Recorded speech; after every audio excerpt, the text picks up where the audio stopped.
Assalamualaikum dan salam sejahtera.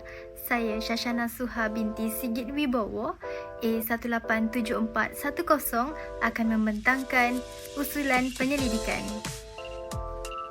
Tajuk bagi penyelidikan ini adalah perubahan landscape pendidikan melalui aplikasi TikTok semasa COVID-19. Pandemik COVID-19 yang melanda negara sememangnya memberikan impak yang signifikan khususnya dalam proses pengajaran dan pembelajaran PDP.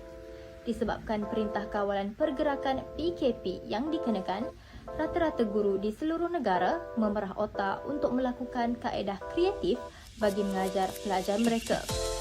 Salah satu pilihan guru dalam penggunaan media sosial adalah dengan TikTok. Lebih daripada hanya menghibur, TikTok dapat dimanfaatkan di dalam dunia pendidikan. Video berdurasi pendek melalui aplikasi TikTok dikatakan dapat menarik minat pelajar untuk belajar serta mengelakkan bosan. Permasalahan kajian yang pertama adalah kesukaran untuk belajar secara bersemuka semasa COVID-19.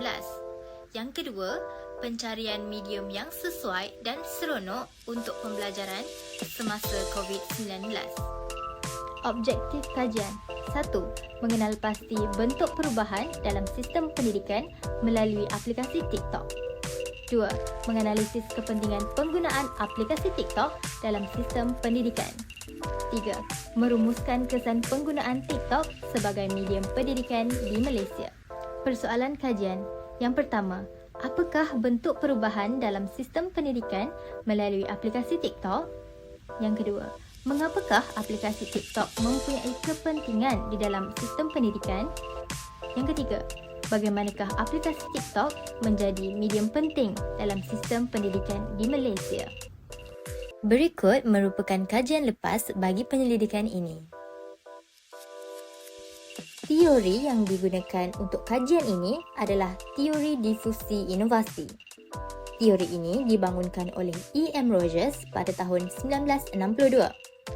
Secara ringkasnya, difusi dilihat sebagai proses di mana sesuatu inovasi atau idea baru yang disampaikan melalui saluran tertentu dari masa ke semasa di kalangan ahli sistem sosial. Pada awalnya, Roger menerangkan bahawa dalam upaya perubahan seseorang untuk menggunapakai sesuatu perilaku yang baru, terjadi pelbagai tahap pada seseorang tersebut, iaitu tahap keinginan, tahap evaluasi, tahap mencuba dan tahap menggunapakai sesuatu inovasi tersebut.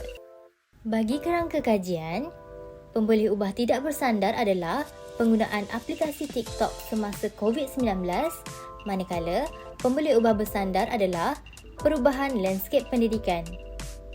Ia menghasilkan hipotesis bahawa penggunaan aplikasi TikTok semasa COVID-19 mempengaruhi perubahan landscape pendidikan di Malaysia. Berikut merupakan kerangka kajian untuk pengkaji jalankan. Bermula dengan pendahuluan, pengenalan, latar belakang, seterusnya pernyataan masalah, objektif kajian, persoalan kajian dan metodologi kajian. Metodologi kajian. Kajian ini menggunakan kaedah kualitatif di mana pengkaji membuat tinjauan pustaka daripada beberapa kajian lepas dan juga akan meneramah 3 kategori. Kategori pertama, pelajar sekolah, seorang pelajar sekolah rendah dan seorang pelajar sekolah menengah.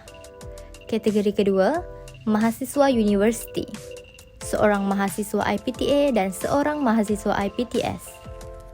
Kategori ketiga, pendidik, seorang guru sekolah dan seorang pensyarah. Bagi analisis kajian, pengkaji akan menyediakan soal selidik yang terdiri daripada 2 bahagian, iaitu bahagian demografi dan bahagian dapatan. Sekian saja usulan penyelidikan daripada pengkaji. Sekian, terima kasih.